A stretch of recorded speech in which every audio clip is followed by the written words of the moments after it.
பழத்தோட்ட ஊழியங்கள், கத்தரருளின ஊழியங்கள், திராட்சை பழத்தோட்ட ஊழியங்கள், கத்தரருளின ஊழியங்கள். அவரில் நிலைத்திருந்து கனி கொடுப்போம், கத்தர் வாய்க்க செய்வார். அவரில் நிலைத்திருந்து கனி கொடுப்போம், கத்தர் வாய்க்க செய்வார். துதி உமக்கே, துதி உமக்கே, துதி உமக்கே என்றுமே என்றும். துதி உமக்கே, துதி உமக்கே, துதி உமக்கே என்றுமே. சிறியவனை பொழுதிலிருந்தும் எளியவனை குப்பையிலிருந்தும் எடுத்து உயர்த்தி ராஜாக்களோடும் பிரபுக்களோடும் வந்து இருக்க செய்கிற அருமை ஆண்டவர் இயேசு கிறிஸ்துவின் இனிதான நாமத்தினாலே இந்த சத்தத்தை கேட்கின்ற அனைத்து தேவனுடைய பிள்ளைகளுக்கும் என்னுடைய அன்பான வாழ்த்துகள். நீங்கள் கோடாக்கோடியாய் பெருகுவீர்களாக, உங்களுடைய பிள்ளைகள் கோடாக்கோடியாய் பெருகுவார்களாக என்று வாழ்த்துகின்றேன், ஆசீர்வதிக்கின்றேன். பிரியத்துக்குரியவர்களே, இந்த நாட்களிலே ஆண்டவருடைய பணியை நாம் ஒவ்வொரு சனிக்கிழமையும் ஒவ்வொரு ஊரிலே நாம் நடத்தி வருகிறோம். இது 4வது சனிக்கிழமையாக இருக்கின்றபடியினாலே கர்த்தருக்கு சித்தமானால் சென்னை வாழ் ஜனங்களே, உங்களை தேடி நான் வருகின்றேன். சென்னையில் தினந்தோறும் நம்முடைய நிகழ்ச்சிகளை பார்க்கிறவர்கள் ஏராளமானவர்கள் இருக்கிறார்கள். மாதத்தில் ஒரே ஒரு நாள் நம்முடைய கூட்டம் நடத்தப்படுகிறது. 4வது சனிக்கிழமை காலை 10 மணிக்கு பல்லாவரம் ரயில்வே ஸ்டேஷன் உங்களுக்கு தெரியும், தாம்பரத்துலேருந்து பீச் வரைக்கும் இருக்குது. அதில் பல்லாவரம் ரயில்வே ஸ்டேஷன், அதில் இறங்கி பம்மல் ரோட்டில் ஷேர் ஆட்டோவில் வந்தீங்கன்னா முத்தமிழ் நகர் பஸ் ஸ்டாப்பில் சியோன் காம்ப்ளெக்ஸ், அங்கே பின்னால் வந்தீங்கன்னா லிஃப்ட் இருக்கும். 4வது மாடியிலே உங்களுக்காக நான் காத்திருப்பேன். கூட்டத்தின் இறுதியிலே உங்களுக்காக அடியார் தனித்தனியாய் ஜெபிப்பேன் என்பதை உறுதி கூறிக்கொள்கிறேன். சகோதரர் மங்களராஜ் அவர்கள் பல வருடமாக அந்த கூட்டத்தை பொறுப்படுத்தி மிக சிறப்பாக நடத்தி வருகின்றார்கள்.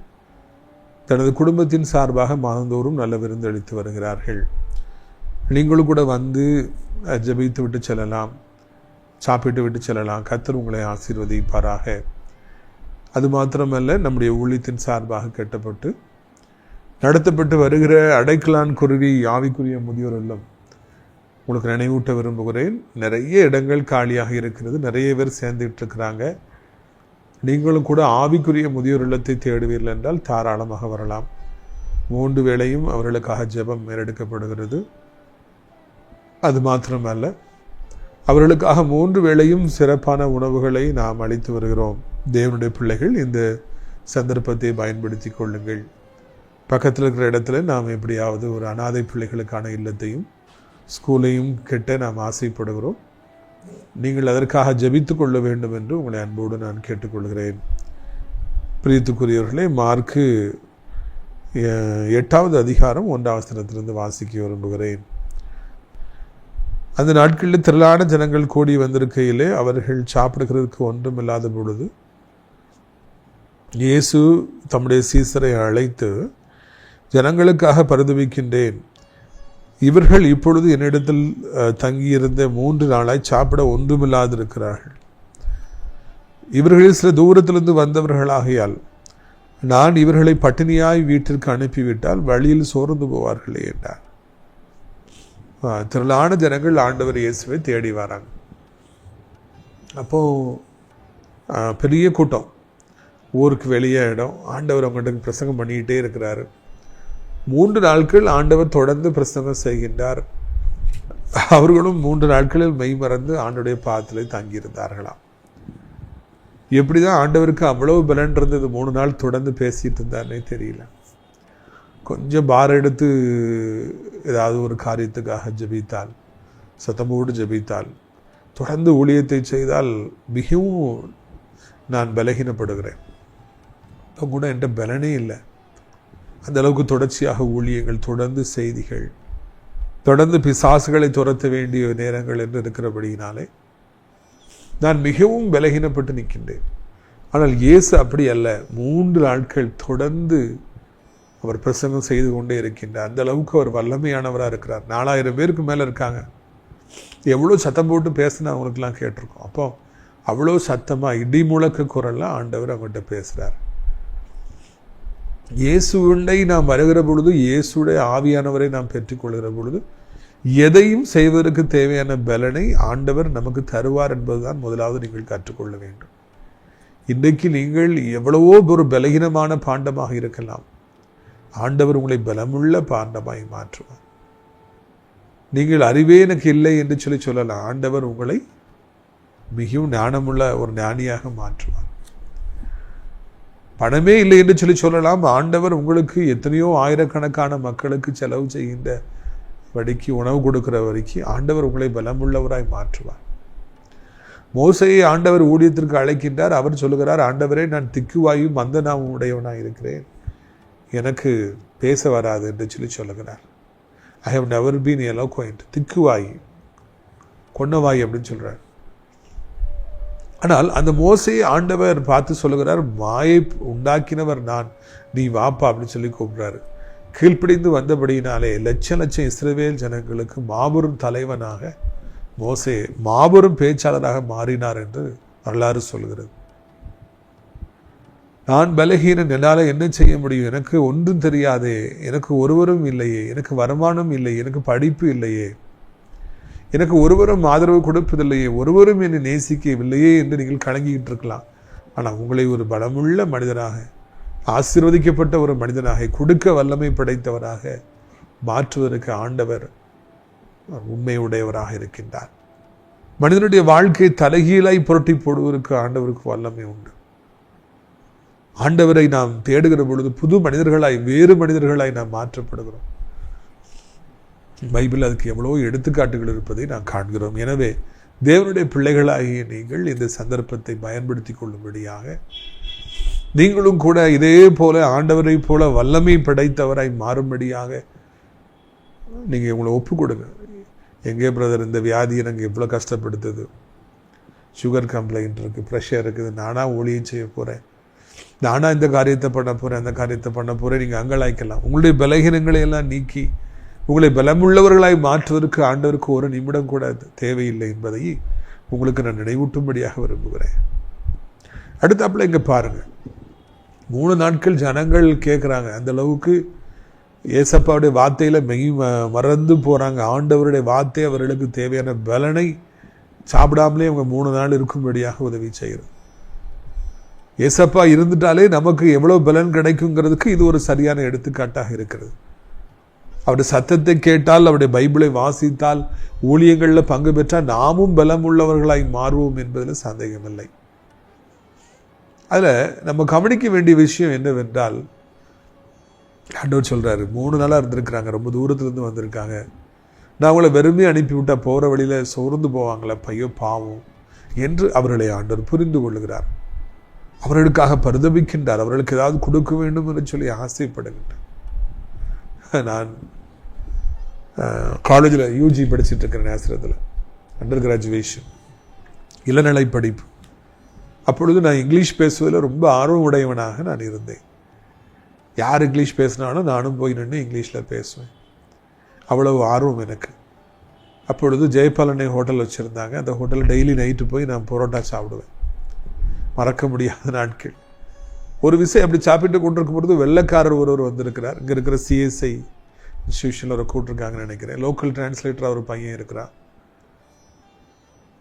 அப்போ அவருக்கு சால்னா வச்சு சாப்பாடு பரோட்டா வச்சு கொடுக்குறாங்க. அப்போ அங்கே இருந்தவங்கெல்லாம் வெள்ளைக்கார துறைக்கு வந்து முட்டை கொடுக்கணும், மட்டன் கொடுக்கணும்னு சொல்லி ரொம்ப துடிக்கிறாங்க. துறைக்கு வந்து தெரியாது, இப்படி இங்கே மட்டன் இருக்குது, இங்கே முட்டை இருக்குது, ஆம்லேட் இருக்குது, ஆஃப் ஆயில் இருக்குன்னு தெரியாது இல்லையா. உடனே அங்கே இருந்தவங்கெல்லாம் தமிழில் அவருக்கு கொடுங்க, அதை கொடுங்க, இதை கொடுங்கன்னு துடிச்சாங்க. அதை பாராட்டுகின்றேன். உன்னை பொண்ணு அவரை தெரியாது, ஆனால் வெளிநாட்டிலேருந்து ஒருத்தர் வந்திருக்கார், அவர் கொடுக்கணும்னு சொல்லி அவங்க ஆசைப்பட்டாங்க. அதுதான் நல்ல உள்ளம். ஏசப்பா அவருடைய பாதத்தில் நம்ம காத்திருக்கும் பொழுது, அவரை நாம் நேசிக்க ஆரம்பிக்கும் பொழுது, அவருக்காக முடிந்த ஊழியத்தை நாம் செய்ய ஆரம்பிக்கின்ற பொழுது, எவ்வளவோ பிரச்சனைகள், எவ்வளவோ இடர்பாடுகள் நமக்கு வந்தாலும் அதையெல்லாம் தாங்கி கொண்டு அவருக்காக நாம் ஊழியம் செய்ய ஆசைப்படுகிற பொழுது, அவர் நமக்காக பரிதவிக்கின்றார். ஏதாவது நமக்கு தரணும், நமக்கு சாப்பாடு கொடுக்கணும், நமக்கு படிப்பு கொடுக்கணும், நமக்கு வேலை கொடுக்கணும், நமக்கு பணம் கொடுக்கணும், நமக்கு சொத்துக்களை கொடுக்கணும், சொந்தமாக வீடு கொடுக்கணும், சொந்தமாக பிள்ளைகளை கொடுக்கணும், சொந்தமாக வாழ்க்கையில் எல்லா ஆசீர்வாதங்களை கொடுக்கணும்னு சொல்லிட்டு ஆண்டவர் நமக்காக பரிதபிக்கின்றவராக இருக்கிறார். எப்படியாவது நமக்கு தரணும்னு சொல்லி ஆசைப்படுறார். ஒருவேளை அந்த நாளிலே அங்கு இருந்தவர்களுக்காகத்தான் ஆண்டவர் பரிதபப்படுகிறார். சிட்டியில் இருந்தவங்க, அவரை பார்க்காம வந்தவங்களுக்கெல்லாம் அவரை நினைக்கல. ஆனால் அவரை தேடி வந்தவங்களுக்கு ஏதாவது செய்யணும், சாப்பாடு கொடுக்கணும்னு சொல்லி துடித்தாரா. எப்படி அந்த மக்கள் எல்லாம் வெள்ளைக்கார துறைக்கு வந்து எல்லாம் கொடுக்கணும்னு சொல்லி துடிச்சாங்களோ, அதே போல ஆண்டவரை நாம் தேடுகிற பொழுது அவர் நமக்காக ஏதாவது தர வேண்டும், ஏதாவது செய்ய வேண்டும் என்று சொல்லி ஆசைப்படுகிறவராக இருக்கின்றார். முதலாவது தேவனுடைய ராஜ்யத்தின் நீதியின் தேடுங்கள், அப்பொழுது இவைகள் எல்லாம் உங்களுக்கு கூட கொடுக்கப்படும் என்று வார்த்தை சொல்லுகிறது அல்லவா. நம்ம ஆண்டவரை தேட ஆரம்பிக்கும் பொழுது, அதிகாலமே எழுப்பி ஜெபிக்க ஆரம்பிக்கிற பொழுது, இரவு நேரத்தில் நாம் ஜெபிக்க ஆரம்பிக்கிற பொழுது, நாம் இந்த உலகம் வேண்டாம் என்று ஆண்டவரை தேர்வு செய்து அவருக்கு பின்பாக வர ஆரம்பிக்கிற பொழுது, அவர் நம்மை நேசித்து அந்த அன்பின் நிமித்தமாய் துடிக்கின்றார். என் மகன் சோர்ந்து போயிடக்கூடாது, விலை இல்லாமல் இருந்து சோர்ந்து போயிடக்கூடாது, பணம் இல்லாமல் இருந்து சோர்ந்து போயிடக்கூடாது, பிரச்சனைகள் வந்து அவன் சோர்ந்து போயிடும். அவனுக்கு ஏதாவது நான் செய்ய வேண்டும், உதவி செய்ய வேண்டும், அவனுக்கு ஏதாவது நான் கொடுக்க வேண்டும், அவனுக்கு நல்ல சாப்பாடை கொடுக்க வேண்டும், வாழ்க்கையை கொடுக்க வேண்டும், எதிர்காலத்தை கொடுக்க வேண்டும் என்று நமக்காக பரிதபிக்கின்றவராக இருக்கிறார் என்கிற நல்ல செய்தி நமக்கு கிடைக்கின்றது. நிறைய தலைவர்கள் தங்களுடைய தொண்டர்களை சரி பயன்படுத்திக் கொள்வோம், அவங்களுக்கு என்ன செய்யணும்னு சொல்லி சிந்திக்க மாட்டாங்க. தவறல்ல, அதான் அரசியல். ஆனால் நம்முடைய ஆண்டவர் அப்படிப்பட்டவர் அல்ல. அவருக்காக நாம் காலை வைக்க அவருக்காக ஊழியம் செய்ய நமக்கு என்ன நன்மை செய்ய வேண்டும் என்று சிந்திக்கின்றவராக இருக்கின்றார், கொடுக்க வேண்டும் என்று நினைக்கின்றவராக இருக்கிறார் என்பதுதான் நல்ல செய்தி. பிரியத்துக்குரியவர்களே, அப்படிப்பட்ட ஒரு நல்ல ஆண்டவர் இருக்கிறாருங்கிறத உணர்ந்துட்டீங்களா? சோர்ந்து போயிடுவாங்க, உங்களை புரிஞ்சு கொள்கிற ஒரு ஆண்டவர் இருக்கிறாருங்கிறத நீங்கள் அண்டர்ஸ்டாண்ட் பண்ணிட்டீங்களா? அப்படி சொன்ன உடனே அவங்க பதிலுக்கு சீசர்கள் என்ன சொல்கிறாங்க பாருங்கள். மார்க் 8வது அதிகாரம் 4ஆம் வசனம். அதுக்கு அவருடைய சீசர்கள், இந்த வனாந்திரத்திலே ஒருவன் எங்கே இருந்து அப்பங்களை கொண்டு வந்து இத்தனை பேர்களை திருப்தியாக்கக்கூடும்? நீ எங்கே இருந்து அப்பளத்தை கொடுக்க? 4000 பேர் இருக்காங்க, ஆளுக்கு 5 அப்பம் 10 அப்பம் சாப்பிட்டா கூட 40,000 அப்பம் வரும். காட்டுக்குள்ளே இருக்கும், எங்கேருந்து வரும் அப்பம் வரும்? ரொம்ப ப்ராக்டிக்கலாக சொல்கிறாங்க, ரொம்பவும் மூஞ்சில் அடித்த மாதிரி சொல்கிறாங்க. ஆனால் உண்மையை சொல்கிறாங்க. எங்கேருந்து அப்பம் வரும்? இத்தனை பேருக்கு கொடுக்கணும்னா சாதாரண காரியமா? உதகரே உங்களுக்கு தெரியாதா? எங்கே இருந்து இவ்வளோ பணம் வரும், எங்கே இருந்து என்னுடைய வாழ்க்கையில் எனக்கு காசு வரும்னு சொல்லி இன்னைக்கு நிறைய பேர் ஃபீல் பண்ணுறாங்க. எனக்கு ஒரு பெரிய மனிதரை தெரியும், பெரிய பணக்காரராக இருந்தார். கடைசி காலத்தில் பல காரணங்களால் ஏழை ஆகிட்டார். அப்போது குடும்பத்தை நடத்த முடியாத ஒரு சூழ்நிலை. மனைவி பிள்ளைகள் அவர்கிட்ட காசு கேட்பாங்க, இவருக்கோ வருமானம் இல்லை. ஒரு காலத்தில் பணக்காரராக இருந்தது உண்மைதான், ஆனால் இப்போ காசே இல்லை. பிள்ளைங்க மனைவியெல்லாம் காசு கேட்ட உடனே ரோட்டில் கிடக்கு, நான் போய் எடுத்துகிட்டு வரேன். எங்கே போய் நான் எடுக்க முடியும்? இல்லைன்னா மரத்தில் காய்ச்சா கிடக்கு, நான் போய் பறிச்சுட்டு வரதுக்குன்னு சொல்லி அடிக்கடி சொல்லுவார். பணம் எங்கே இருந்து வரும்? இந்த காரியத்தெல்லாம் சரி, இப்போ எங்கே இருந்து பணம் வரும்? இன்றைக்கி இதுதான் கேள்வியாக இருக்குது. எங்கே இருந்து காசு வரும்?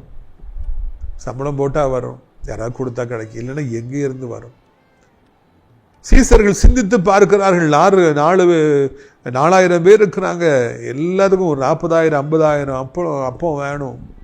50,000 பரோட்டா வாங்கணும் வைங்களேன், அதுக்கு கிரேவி வைக்கணும், அதுக்கு சுக்கா வைக்கணும், அதுக்கு சால்னா வைக்கணும், வெங்காய பச்சடி வைக்கணும், பாயாசம் வைக்கணும், லட்டு கொடுக்கணும். இதெல்லாம் எங்கேருந்து வரும்? அது காசுலாம் எங்கே இருக்குது அப்படின்னு சொல்லிட்டு அவங்க கேள்வி கேட்குறாங்க. இன்னைக்கு இதுதான் அநேகருடைய கேள்வியாக இருக்கு. எங்கே இருந்து காசு வரும்? தேவையில் இருக்கிற சகோதரா, உங்களுக்காகவே இந்த செய்தி கொடுக்கப்படுகிறது என்று நான் நினைக்கின்றேன். அநேக நேரங்களில் நம்மிடத்தில் பண நெருக்கடி நம்முடைய வாழ்க்கையில் வருகிற பொழுது, மனைவி பிள்ளைகள் பணம் கேட்கின்ற பொழுது, கடன்காரர்களுக்கு வட்டிக்காரர்களுக்கு நாம் கொடுக்க வேண்டிய ஒரு சூழ்நிலை வரும் பொழுது பணம் இல்லை என்றால் நம்ம சொல்றோம், எங்கே இருந்து எனக்கு பணம் வரும்? எங்கே இருந்து காசு வரும்?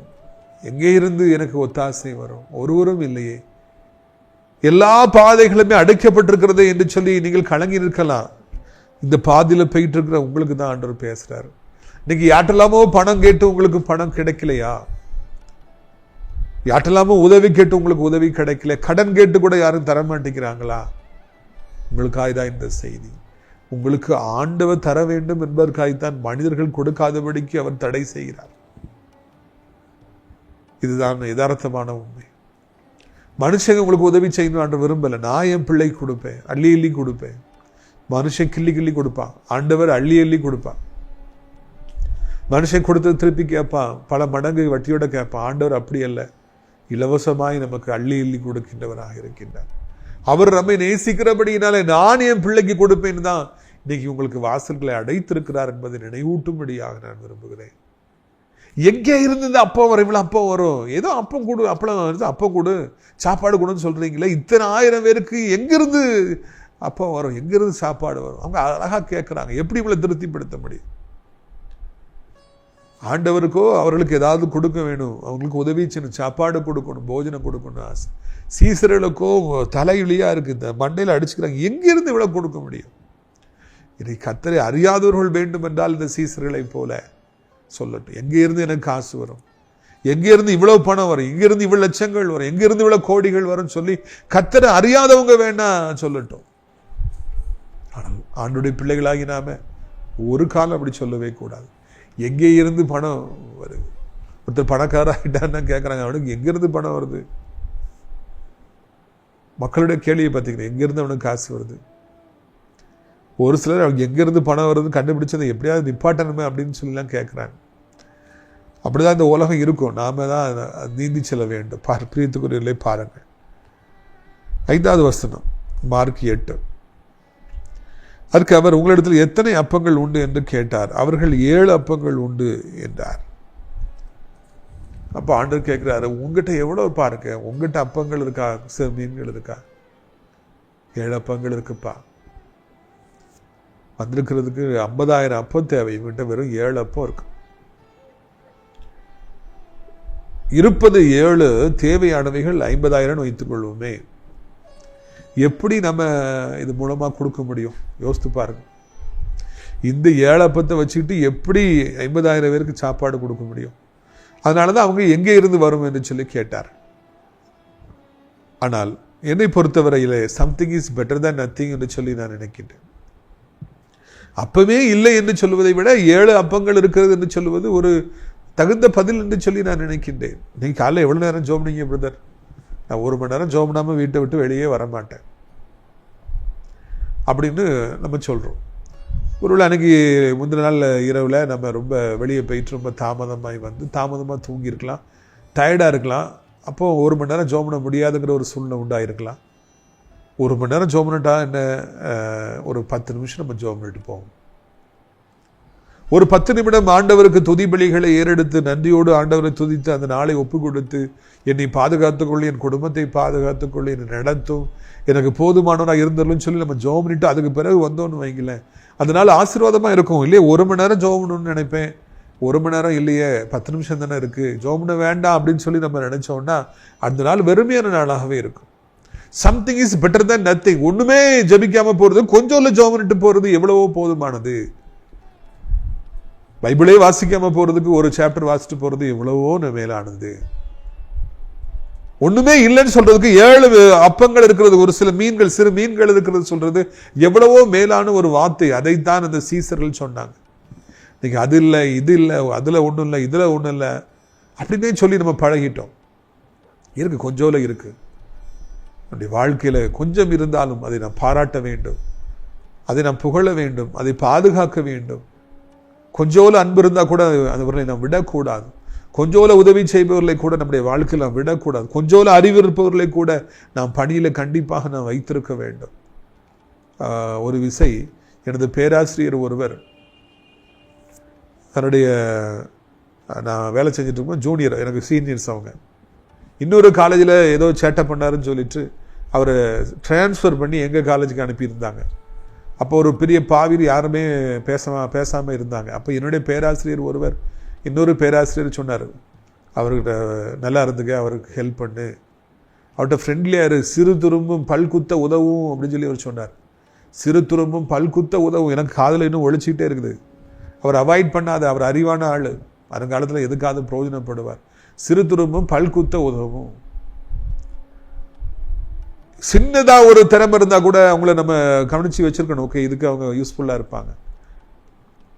நல்லா பேசுற பையனுங்க இருந்தாங்கன்னா ஊழியத்துல வருங்காலத்துல கடவுளுக்காக அவங்க பேசுவாங்க அப்படின்னு சொல்லி நம்ம அவங்கள கரெக்டா ஜட்ஜ் பண்ணணும். நான் முந்தி ஒரு இன்ஜினியரிங் காலேஜில் வேலை பார்க்கும்போது அங்கே ஸ்டூடெண்ட்ஸ்லாம் நல்லா பேசுவாங்க, பேச்சாற்றல் உடையவங்களாக இருப்பாங்க. அதில் ஒரு கேர்ள் அருமையாக பேசினா. அப்போ முதல்ல நம்ம ஊழியத்தை ஆரம்பிக்கும் போது டிவியில் வரும்போது அந்த பொண்ணை தான் நான் செலக்ட் பண்ணேன், நீ எனக்காக வாய்ஸ் கொடுக்கணும்னு சொல்லி. ராஜகுரு அண்ணன் அவங்க ஸ்டூடியோ வச்சுருந்தாங்க, அங்கே அந்த கேர்ளை கூப்பிட்டு போயிருந்தோம். அப்போது நான் அண்ணெல்லாம் போயிருந்தோம். அப்போ அந்த கேர்ளை நான் எழுதி கொடுத்ததை அழகாக பேசினான். கோயில் அண்ணன் எழுதி கொடுத்துருந்தாங்க, வாரீர் அழைக்கிறா டாக்டர் கிறிஸ்டோபர் ராஜா அப்படின்னு சொல்லி அந்த பொண்ணு சொல்லு. ஐயோ, அது வாய்ஸ் அவ்வளவு சூப்பராக சூட் ஆயிடுச்சு. அவள் பேசும்பொழுது இது ஊழியத்துக்கு இந்த வாய்ஸ் பயன்படுன்னு சொல்லி நினச்சேன். சும்மா ஒரு சாதாரண கேர்ள் தான், சாதாரண குடும்பம் தான். ஆனால் அது பல வருடங்களாக நம்முடைய ஊழியத்தில் இந்த வாய்ஸ் அது ஒழித்து. சிறு துரும்பும் பல்குத்த உதவும். 2 மீன் 5 அப்பம்னா பரவாயில்லை, அது 5000 பேருக்கு போதுமானதாக இருந்தது. 7 அப்பம் பரவாயில்லை, 4000 ஆண்களுக்கு அது போதுமானதாக இருந்தது. யாரையும் அலட்சியம் பண்ணாதீங்க. சின்னதா திறமை இருந்தாலும் போதும், சின்னதா ஒரு அன்பு இருந்தாலும் போதும், சின்னதா ஒரு உழைக்கிற ஒரு மனம் இருந்தாலும் போதும். ஏதோ ஒரு விதத்தில் நமக்கு அவர்கள் பிரயோஜனமாக இருப்பாங்க. அடுத்தாப்புல ஒண்ணுமே இல்லைன்னு சொல்றதுக்கு something is better then nothing. இந்த ரெண்டையும் நீங்க மனதில் வைத்துக் கொள்ள வேண்டும். அதைத்தான் இந்த இடத்துல நான் காண்கிறோம். எப்பவும் நம்ம லைஃப்ல இதை மறந்துடவே கூடாது. கொஞ்சம் பக்தியா இருக்கிறவர்கள் கூட ஒரு சமயத்திலே வாழ்க்கையில ஆண்டவர் இயேசுவை ஏற்றுக்கொண்டு முழுமையாய் அவர்கள் ஊழியத்துக்கு வருவதை பார்க்கிறோம். அப்போ 6வது வசனம் சொல்லுது, அப்பொழுது அவர் ஜனங்களை தரையிலே பந்தியிற்கு கட்டளையிட்டு அந்த 7 அப்பங்களை எடுத்து சோத்திரம் பண்ணி பிட்டு அவர்களுக்கு பரிமாறும்படி கொடுத்தார். அவர்கள் ஜனங்களுக்கு பரிமாறினார்கள். 8 அவர்கள் சாப்பிட்டு திருப்தி அடைந்தார்கள். மீதியான துணிக்கைகளை 7 கூடையிலே எடுத்தார்கள். சாப்பிட்டவர்கள் ஏறக்குறைய 4000 பேராயிருந்தார். உடனே அந்த கொஞ்சோல மீனை எடுத்து கொஞ்சோல அப்பத்தை எடுத்து அதை ரொம்ப ப்ரீஷியஸான கையில் வச்சு சோத்திரம் பண்ணி வானத்தை பார்த்து, அது வரைக்கும் அதுக்கு மரியாதையே கிடையாது. ஆனால் ஏசப்பா அதை ரொம்ப மரியாதையாக கையில் எடுக்கிறாங்க, அதை ரெஸ்பெக்ட் பண்ணுறாங்க, அதை வைத்து சோத்திரம் பண்ணுறாங்க, வானத்தை பார்க்குறாங்க, பிதாட்ட உதவி கேட்குறாங்க, அதை அப்படியே மெதுவாக பிச்சு கொடுக்குறாங்க. அந்த அப்பம் அப்படி பெருகிட்டே போகுது, சிறுமீன்களும் அப்படியே பெருகுது, டேஸ்டாக இருக்குது. 4000 ஆண்கள் சாப்பிட்டார்களாம்.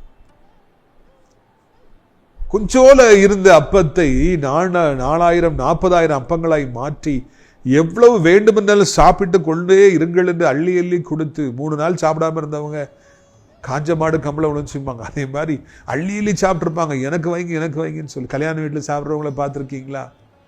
ஐயோ அதை கொண்டா இதை கொண்டான்னு கேட்பாங்க. வீட்டில் எதுவுமே வேண்டாம், கொஞ்சோட தான் இருக்கும், வேண்டாம்பாங்க. கல்யாண வீட்டில் போனால் அதை இதை வைம்பாங்க. அதே மாதிரி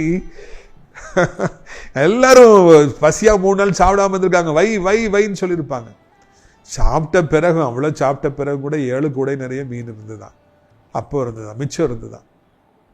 ஏசப்பாவும் சீசர்கள் கூட சாப்பிட்டுருப்பேன். எல்லாருக்கும் சாப்பாடு. எங்கே இருந்து வந்தது இந்த 7 கூடை நிறைய மீன்கள்? எங்கே இருந்து வந்தது? அப்பங்கள் எங்கே இருந்து வந்தது? இத்தனை 1000 பேருக்கு இத்தனை 40,000 50,000 அப்பங்கள் எங்கிருந்து வந்தது?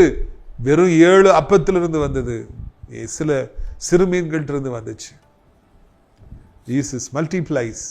இயேசு பெருகும்படியாக செய்கிறவர். உங்கள் கையில் இருக்கிற ஆசீர்வாதங்களை பெருகும்படியாய் செய்வார். உங்கள் நிலங்களை பெருகும்படியாய் செய்வார். தோட்டங்களை பெருகும்படியாய் செய்வார். காய்கனிகளை கால்நடைகளை பெருகும்படியாய் செய்வார். வேலைக்காரர்களை பெருகும்படியாய் செய்வார். உங்கள் செல்வங்களை பெருகும்படியாய் செய்வார். உங்கள் பணத்தை பெருகும்படியாய் செய்வார். சம்பளம் வாங்கினாலும் அன்னைக்கு டெய்லி வேஜஸாக இருக்கலாம், மாச சம்பளமாக இருக்கலாம், கடையை வச்சிருக்கலாம். கிடைக்கிறத ஏசப்பா சமூகத்தில் வைத்து ஜோம் பண்ணி அதுக்கு பிறகு நீங்கள் கொடுங்க. அது பல மடங்கு பெருகும்படியாக ஆண்டவர் செய்வார். எல்லாரும் அந்த அப்பத்தை சாப்பிட்றாங்க. அப்பதான் ஆண்டவர் அவங்களை திரும்பி பார்த்துருப்பார். எங்கே இருந்து இந்த அப்பம் வரும்? அவங்க கேட்டாங்கல்ல, இப்படிதான் ஏன் அப்பம் வரும்? எங்கே இருந்து அப்பம் வருமா? பாரு, கண்ணால பாருன்னு சொல்லி எல்லாருக்கும் ஆண்டவர் கொடுத்தார். வந்து கொண்டே இருந்தது. ஏசப்பா அதிசயங்களின் தேவன், அற்புதங்களின் தேவன். எனக்கும் ஒரு அற்புதத்தை செய்யுங்கப்பா, என் குடும்பத்துக்கும் ஒரு அற்புதத்தை செய்யுங்க ஐயா. எனக்கு இந்த பசியை தாங்க முடியல, இந்த வேதனையை தாங்க முடியல, வியாதியை தாங்க முடியல, துன்பத்தை தாங்க முடியலன்னு சொல்லி ஆண்டவர்கிட்ட சொல்லி பாருங்க. அப்பொழுது கர்த்தர் பெரிய காரியங்களை அவர் செய்வார். நிச்சயமாக உங்கள் தேவைகளை சந்திப்பார், உங்களை பெருகும்படியாய் செய்வார். ஆனால் அதுக்கு முன்னகொட்டி யாரை அற்பமாக நினைக்காதீங்க. கொஞ்சோல திறமை இருந்தால் கூட ஒரு நாளில் நமக்கு பயன்படும். நம்மளை கொஞ்சோல அவங்க அன்பு செஞ்சால் கூட உங்கள் அன்பு ஒரு நாளில் என்னைக்கோ எங்கேயாவது பயன்படும். Something is better than nothing. ஒன்றுமே இல்லாமல் இருக்கிறதுக்கு இது கொஞ்சம் இருந்து அது எவ்வளவோ நலமானது என்பதை மறந்து விடாதிருங்கள். நாம் ஜெபிக்கலாமா? அப்பா பிதாவே, வானத்துக்கு பூமிக்கும் ஆண்டவரே, இந்த நாளிலே அருமையான ஒரு சத்தியத்தை எங்களுக்கு கொடுத்து எங்களோடு பேசி எங்களை நீ ஆற்றி தேற்றி அரவணைத்திருக்கிறீங்க. அதற்காக நன்றி அப்பா. எவ்வளவு பெரிய ஆண்டவர், எவ்வளவு பெரிய தெய்வம். எங்களை நீர் ஆண்டவரை நடத்துகிறவராக இருக்கிறீர். எங்களுக்கு நீர் போதுமானவராக இருக்கிறீர். அதற்காக நமக்கு ஸ்தோத்திரம் ஐயா. இது அருமையான நாளிலும் கூட கர்த்தாவே ஆண்டவரே, நீர் எவ்வளவு நல்லவர். உம்மிடத்தில் வருபவர்களை குறித்து உமக்கு எவ்வளவு ஆசை, எவ்வளவு அன்பு, எவ்வளவு அக்கறை, அவர்களை குறித்து எவ்வளவு நீர் கேர் பண்றீங்க ஆண்டவரே. அவங்க வழியில வெறுமையா போன சோர்ந்து போயிடுவாங்களேன்னு சொல்லி அவங்களுக்காக ஃபீல் பண்ணீங்க. எவ்வளவோ எங்கிட்ட இருந்து நன்மைகளை பெற்றுக்கொண்டு எங்களை தூக்கி வீசுகிறவர்களை காண்கிறோம். ஆனால் நீரோ ஆண்டவரே எங்களுக்கு ஏதாவது கொடுக்கணும், எங்களை எப்படியாவது ஆசீர்வதிக்கணும், எங்களை எப்படியாவது உயர்த்திடணும்னு சொல்லி எவ்வளவு எங்களுக்காக பரிதவிக்கிறீங்க. தாயை போல பரிதவிக்கிறீங்க. அதற்காக நன்றி ஐயா. இப்படி அன்பு எவ்வளவு உண்மையானது, இப்படி அன்பு எவ்வளவு மேலானது, இப்படி அன்பு எவ்வளவு மாறாதது. எங்களுடைய முதிர் வயதிலும் எங்களை பாதுகாக்கிறவரே உமக்கு நன்றி ஐயா. நன்றி ஐயா. எங்கே இருந்து இங்கே வரணும்னு எங்கள் குடும்பத்தார் கேட்குறாங்க, நண்பர்களுக்கு கேட்குறாங்க, உலகம் கேட்குது. ஆனால் தகப்பனே உங்கள்கிட்ட என்ன இருக்குன்னு கேட்டு கொஞ்சோல இருப்பதை நீ பல மடங்கு பெரிதாக்கி ருசி உள்ளதாக்கி இப்போ போதும் போதுங்கிற அளவுக்கு ஜெயங்கிற அளவுக்கு எல்லாரும் சாப்பிட்றதுக்கு திருப்தியாகி கொடுத்தீங்களே, எல்லாரும் திருப்தியாக்குனீங்களே, எல்லாருடைய வயிற்றையும் நிறைச்சி தான் அதுக்கு பிறகு அனுப்புனீங்கப்பா. ஆண்டவரே வல்லமைக்கு முடிவில்லை. ஆண்டவரை செய்ய நினைத்ததை ஒருவரும் தடைபட முடியாதப்பா. தீபா ரபா கர் ரபா லக்கர் கரபா ந ஷரதன துபா ருபா நுபா ரபல. பெருகட்டும் பெருகட்டும் பெருகட்டும். தேவனுடைய பிள்ளைகளுடைய ஆசீர்வாதங்கள் பெருகட்டும். ஆண்டவர் சொல்றார், வரும் நாட்களில் வித்தியாசத்தை காண்பிப்பேன். என்னை தேடுகிறவர்களுக்கும் என்னை தேடாதவர்களுக்கும், என்னை அறிந்தவர்களுக்கும் அறியாதவர்களுக்கும், என்னை நேசிக்கிறவர்களுக்கும் நேசிக்காதவர்களுக்கும், நேசிக்கிறவர்களுக்கும் பகைக்கிறவர்களுக்கும், எனக்கு ஊழியம் செய்கிறவர்களுக்கும் ஊழியம் செய்யாதவர்களுக்கும், ஊழியத்தை எதிர்ப்பவர்களுக்கும் நான் வித்தியாசத்தை காண்பிப்பேன் என்று ஆண்டவர் சொல்லுகிறார். ரபா லீரோ கோர்ரோபோ நான் கராபாலா. உன்னை ரட்சிக்க கூடாதபடிக்கு என் கரம் குறுகி போகல, உன்னை சுகப்படுத்த முடியாதபடிக்கு நான் வல்லமையில குறைந்து போகவில்லை என்று ஆண்டவர் சொல்றார். ரபி கருப்பா ஷதுரு நஹப்தரா லூபா ரூபா நஷந்தரா. சில அடிகள் பட்டு, காயம் பட்டு, வியாதிப்பட்டு, விபத்துகளை சந்தித்து குழி போல உடம்பு இருக்குது, குழிகளாக விழுந்திருக்குது, எல்லாத்தையும் ஆண்டவர் அப்படி சரி செய்கிறார். கோணலான பகுதியில் பார்ட்ஸை ஆண்டவர் செவைப்படுத்துகிறார். இனி இந்த வேதனை உனக்கு இருக்காது, நீ சமாதானமா போ, சந்தோஷமா போ, இனி இந்த வியாதி உனக்கு இருக்காது என்று ஆண்டவர் சொல்லுகிறார். லக்க திரி போ ரூதி ஆனா கரபலா. ஒண்ணு இல்லைன்னு சொல்லாத, உனக்கு இருக்கிறது நான் தந்திருக்கிறேன், அதை பயன்படுத்து, அதுக்காக என்னை சோத்திரி, அதுக்காக நன்றி செலுத்து. கொஞ்சோல இருந்தாலும் என்னை துதி, கொஞ்சோல சுகம் கிடைத்தாலும் என்னை துதி, அப்பொழுது அதிகமாய் உனக்கு தருவேன் என்று ஆண்டவர் சொல்றார். எல்லா மக்களையும் ஆசீர்வதிங்க. உலகம் இருக்கிற எத்தனை நாடுகளை, இந்திய தாய் நாட்டையும் ஆசீர்வதிங்க. அனைத்து மக்களையும் ஆசீர்வதிங்க. அனைத்து தேவனுடைய பிள்ளைகளையும் ஊழியக்காரர்களையும் ஆசீர்வதிங்க. ஆசிரியர் திராட்சைப்பழத்தோட்ட ஊழியங்களை நேசிக்கிறேன். நாள்தோறும் நம்முடைய நிகழ்ச்சிகளை பார்க்கிற ஜெபத்தினாலே காணிக்கையில தாங்குற மக்களை ஆசீர்வதிங்க. அடைக்கலான் குருவி முதியோரிடத்தில் தங்க ஏராளமான இடங்கள் உண்டு. அநேகரை அழைத்து கொண்டு வாருங்க ராஜா. அனாதை பிள்ளைகளுக்கான இல்லத்தையும் ஸ்கூலையும் கட்டக்கூட உதவி செய்யுங்க. மகிமைப்படுங்க. குற்றங்கள் குறைகளை பண்ணீங்க. இயேசு மூலம் ஜெபிக்கிறோம் நல்ல பிதாவே, ஆமென். என் ஆத்துமாவை கர்த்தரை சோத்திரி, என் முழு உள்ளமே அவருடைய பரிசுத்த நாமத்தை சோத்திரி. என் ஆத்துமாவை கர்த்தரை சோத்திரி, அவர் செய்த சகல உபகாரங்களை ஒருபொழுதும் மறவாதே, ஆமென். இந்த கர்த்தராகிய இயேசு கிறிஸ்துவின் கிருபையும் பிதாவாகிய தேவனுடைய அன்பு பரிசுத்தாவின் அந்யோன்ய ஐக்கியம் இல்லாத பிரசன்னம் அனைவரோடு இன்றைக்கு சதா காலங்களில் நிலைத்திருப்பதாக. அல்லேலூயா, அல்லேலூயா. God bless you. ஆமென்.